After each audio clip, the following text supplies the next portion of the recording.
All right, so in part one of this little foray, we talked about how sports washing is basically defined as authoritarian regimes using major sporting events to cover up for human rights abuses, and how countries going all the way back to the 1930s have been doing their best to get in on that action. We also talked about classical conditioning and how countries like China can use association with events like the Winter Olympics, which are happening right now at the time of recording, to try and change the narrative about them around the world.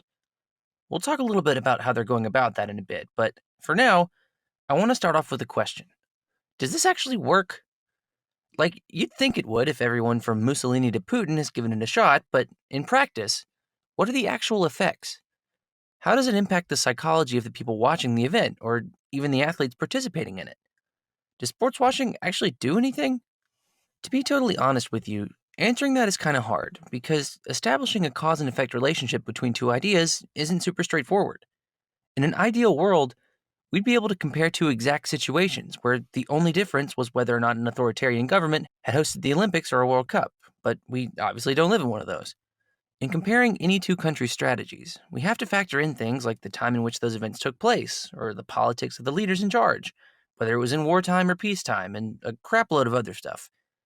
In a scientific sense, all of these things are called variables, and to be able to establish a connection between two of them, you kind of have to be able to control for them, which we can't. Instead, we have to look at things through the lens of something called a case study, which is a kind of detailed report about one particular instance or group. Now, there are pros and cons to case studies.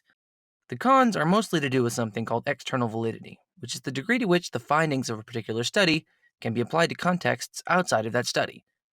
To put it another way, if I run a study here in South Carolina and that study is externally valid, someone in South Korea should be able to apply the findings of my study to their population, even if it's 20 years from now. The problem with case studies is that because they focus so heavily on one particular situation, they can be difficult to apply outside of it because pretty much every case is different. You can, however, learn a great deal about certain features of a specific phenomenon, such as sports washing, by zooming in on one particular example, which, not coincidentally, is exactly what we're going to do today. Okay, give me a second to set this up. All right, here we go. In the not too distant, but also not too recent past, a major world power invaded a sovereign country. It was a step towards a much larger global conflict, and one that would become quite controversial. But in that time of complicated geopolitical maneuvering, that major power had an ace up their sleeve. The Winter Olympics in. Wait, what does that say? Salt Lake City? Oh my god, it was us. We did it. We did the sports washing. Yep, just a few months after the 9/11 attacks, the US hosted the 2002 Winter Olympics in Salt Lake City. And before we get into the nuts and bolts, can we just talk about those games for a second? Because, oh my god, they had everything. Before they even started, there were allegations that Salt Lake City had bribed the IOC to finally get the games there, which led to them hiring Mitt Romney, of all people, to head the organizing committee. There's actually a video of John McCain going after him on the floor of the Senate about how much the Olympics ended up costing, but we'll get to that more in a second. The 2002 Games featured a couple of the most famous Olympic scandals in recent memory, starting with the pairs figure skating competition. In what became what I guess would have been the 2002 version of a meme, the Canadian pair of Jamie Salé and David Pelletier were awarded the silver medal, even though pretty much everyone inside and outside of the arena thought they deserved the gold. All except one French judge, who it turns out had apparently been pressured into ruling in favor of the Russian team no matter what happened. You can't do that, obviously, and both pairs ended up getting golds, which you'd think might have put an end to any competition related issues. But oh no! In the final race of the 1500-meter speed skating event, American Apollo Anton Ono won the gold after the guy who appeared to have beaten him, a South Korean skater named Kim Dong-sung, was disqualified for impeding him. Now, I don't know that much about speed skating, but I do know that the South Koreans were not happy about this. They appealed to everyone who would listen to try and get Kim the gold medal back, but it didn't work. Ono won, despite the controversy, and cemented his place in American Olympics history. But it wasn't just the stuff happening on the ice that got people's attention at those games. Before a puck was dropped or a single small woman was thrown in the air, the Winter Olympics in Salt Lake City were the most expensive winter games of all time, coming in at a cool $2 billion. Get it? Cool? Because it's the Winter Games and it's Utah and it's cold and stuff? No? Okay, well, anyway, it cost a whole lot of money to put on, in large part because Mitt Romney's organizing committee and the US government were not screwing around when it came to security. These were the first Olympic Games to be held after 9/11, and the Bush administration, barely in office for a year at that point, knew that the eyes of the entire world were going to be on them. So what did they do? They committed more than $200 million towards making sure that nothing went wrong.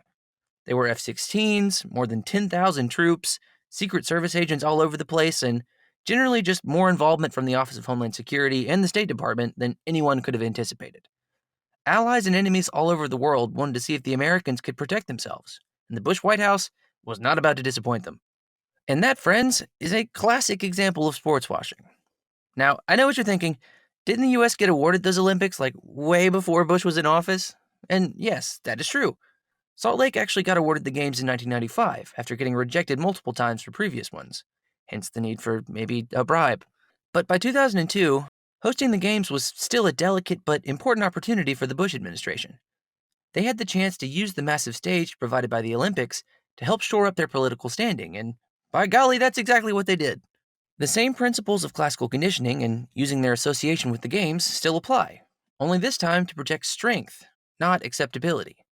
I also said last time that the definition of sports washing requires it to be carried out by authoritarian governments, but there again, that's not always the case. Just look at the Commonwealth Games. For years, England put on what was essentially its own version of the Olympics for all the countries within its own empire. It's not always as cut and dry as being able to connect a specific atrocity or human rights abuse to a specific global event. That's why it can actually be a good thing to look at case studies, because we can see the nuanced differences between the individual examples.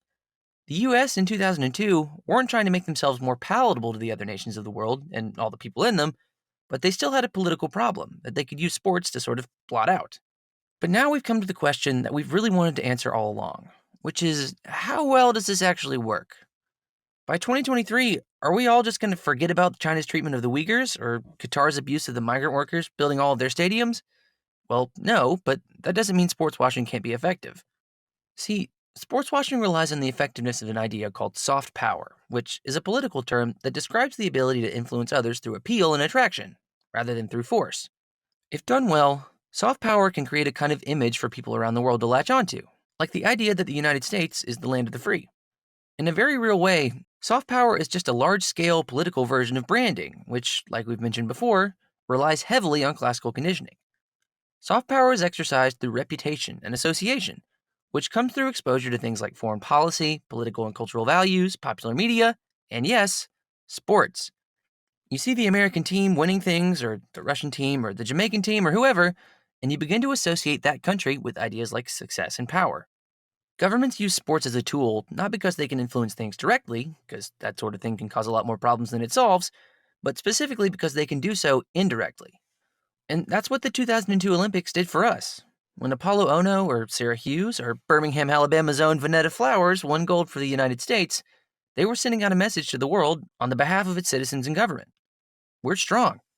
When the 2002 Games became the safest Olympics of all time, that sent a message too. We're secure. And how did people respond? Bush's approval rating stayed sky high, and America's position as the most dominant, stable power in the world, which would have been very much under threat after 9/11, remained intact.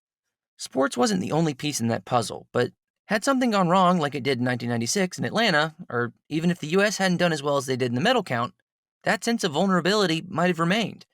But it didn't, and the rest is history. See, that's really what a country like China is after right now. Soft power. Being able to send a message. You don't need to worry about anything besides how great these Olympics are. We've got it all under control. When Putin gave Trump a soccer ball at their summit in Helsinki, it was the same sort of thing. There's nothing to see over here, Mr. President. Just a great country doing great things like hosting a World Cup. More than anything else, sports washing is a kind of political strategy to pull a sort of Jedi mind trick on the people around the world. And does it fool people? We don't and can't really know. Hopefully after watching these videos it won't fool you, but sports washing is a tricky beast to really get a good read on. But based on how much it's been tried, and how much it looks like it'll be a part of the future, it seems like an awful lot of people are betting on yes.